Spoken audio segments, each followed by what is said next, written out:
These are the games that world-class players shine in. These are the games that tier 1 players shine in. These are the games that tier 2 players shine in. They need Dembele. Double H. Double H.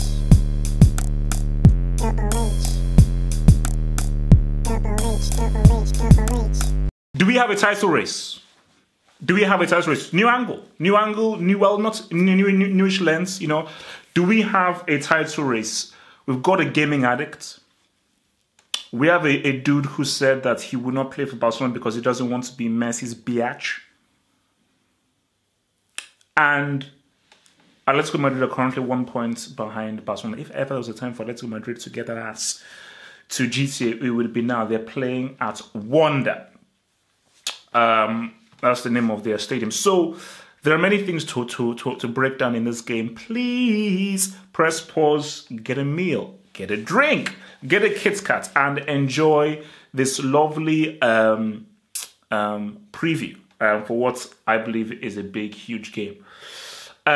For many times that this match has occurred, it has pretty much always favored Barcelona. As in Barcelona have an amazing record against Atletico, and it just always seems that once Barcelona just get past Atletico's physical side and they start really playing and showing their quality, Atletico have been unable to really test Barcelona's quality. They've always been able to do that.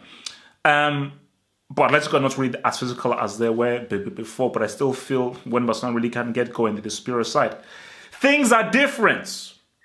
2018, Barcelona are not the same kind of team that I will put money on to outplay and outgun and outflex Atletico. They lost to Betis. They lost to Leganes. I've never heard of Leganes before. Shout out to all my Leganes people out there. Never heard of them before until they beat Barcelona. 100% quality performance there. So I think the first question we need to ask, because there are a lot of questions that we need to ask, but let's just deal with the first question. To start or not start with Dembele. Now, I was giving ESPN FC a little bit of a watch, and it was very interesting. A point that was made. I forgot who actually made the point. I think it was Steve Nicol who made the point that so Dembele, people have been criticizing him, saying that he needs to be a lot more professional. He needs to do better. Blah blah blah blah blah blah.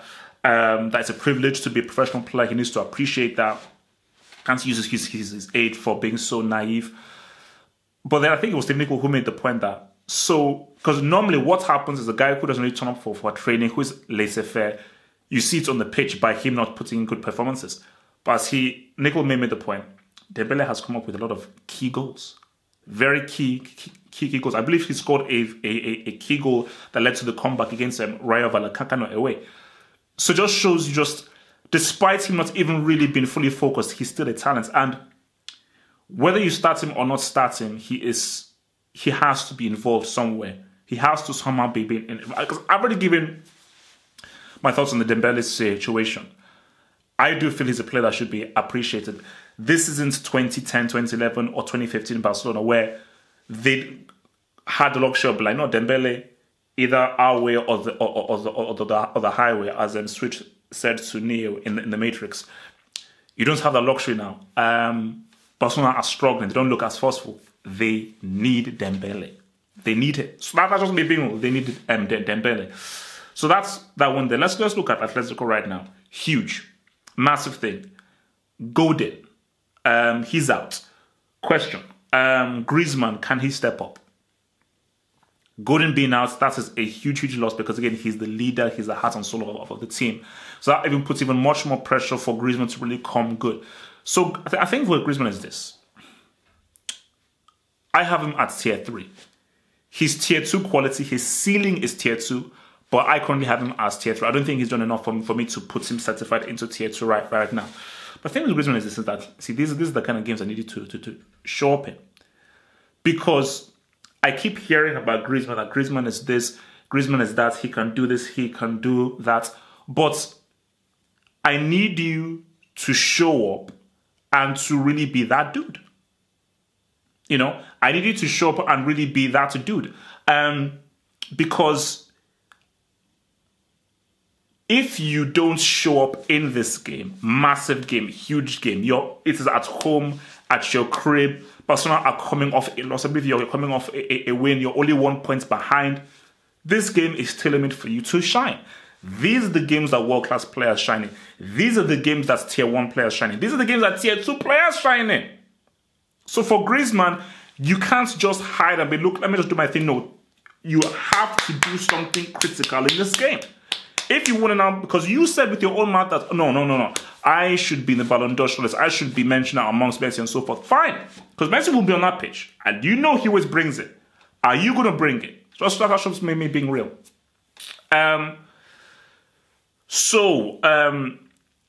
Let's just start with the home side. How do Atletico navigate this? I do feel that Atletico have to look at what Bilbao did, what Betis did, and what Leganes did. And what was that? Got to double up on Messi. Got to deny them space. Be very physical in the tackle. Men behind the ball. And you've got to break quickly. You have to break quickly. And that is why I think that Betis and Leganes and Bilbao, they have got a quicker game within them. I'm not sure whether... But see, Atletico may not have that, but at the same time, they should. Because if you tell me that I've got Koke, Saul, and Griezmann in my team, I can play quick. Even if you've got Costa there, it's cool. If you give me those 3 players, Koke, Griezmann, and even you can even bring in Partey there as well. I mean, Koke, Griezmann, and Saul, I can play quick because I think that is what has really been Barcelona's downfall, is just how quickly these teams have played and just how expansive they've been when they've had the ball. I think for Atletico, they've got to do that. We know that they're a very pragmatic side who play very tidily, but I think Simeone has to say, play more. Be much more courageous. Play even higher. Push more men forward. Bring a bit of grace and a bit of panache and technique into it. So I think if they do that, they can definitely go in there. But I have to reiterate myself. Griezmann is going to be key. For Barcelona, question, Piqué. Piqué is a brick. He is officially a brick, right? So that is what he is. He's officially a brick right now. And he's a liability. He's a liability, and I think Valverde must know that. So I think for Barcelona, I think what will be very key is control the game.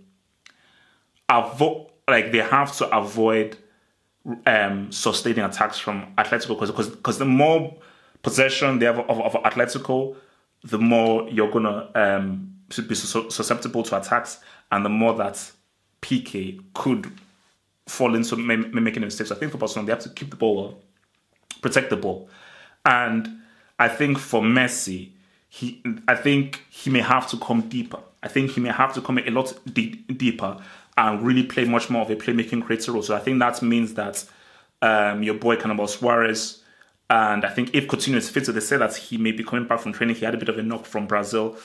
Now this is with the whole question marks over Dembele, Coutinho, is he fully fit? I'm sorry, there's no excuse not to play Malcolm in this game. There's no excuse to not to play Malcolm in this game. I feel that this is where Valverde said, you know what? Fine, let's start with Malcolm. I'd still roll with Dembele. Because Dembele is kind of guy that bring his mistakes and everything. It's cool, but fair enough. But what worries me is I think Arthur is going to be key.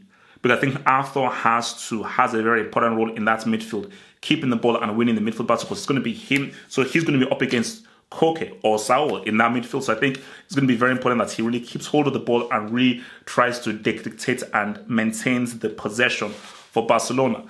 So I'm looking at this game right now. I don't want to fall into a trap. Do you know what the trap is? Atletico should win this. Barcelona are not on form. I think Messi coming back has sort of upset the team. You're looking at the losses that they've had, how bad their defense is. And let's go look at they've been back into form. They're playing at home. They've still been one of the few teams apart from Real Madrid who have competed with Barcelona apart from Sociedad at their crib. So Atletico are facing a Barcelona team who are a little weaker. So, but something tells me 1-1. Something tells me 1-1. I do feel this is 1-1. I'm rolling with a draw. I can't really see, as much as I want to believe that Atletico can do it, I just think that Atletico still have that inferiority complex of Barcelona. I still think that Barcelona are still in their head, psychologically, in their heads, mentally. And I just do not think, and I just feel like if Barcelona would use that against them. So this isn't just a game of like they like. I think for Atletico, every time they step on that pitch and they see Busquets, they see Messi, they see Alba, they see all this, they see Piqué, there's that inferiority complex of like, my gosh, these guys have beaten us so many times. Even if they're playing badly, there's that psychological thing of like, as soon as you see them and you're playing against them and you're ruffling up against them and you have those one-on-one battles, you're like, there's that psychological seed of doubt. So that's up to Simeone to tell them that, look, clean slate, we can beat these guys. We should beat these guys. These guys are not the force of the ones without. If we can take Messi out of the game, we win the midfield battle, we can win this game. And I think for Barcelona, I think they've got to get back to what they know. And I think that they've got to get back to how they played against Inter Milan. Even in both legs and how they played against Real Madrid. Move the ball around, let the ball do the work, and let their talent come through.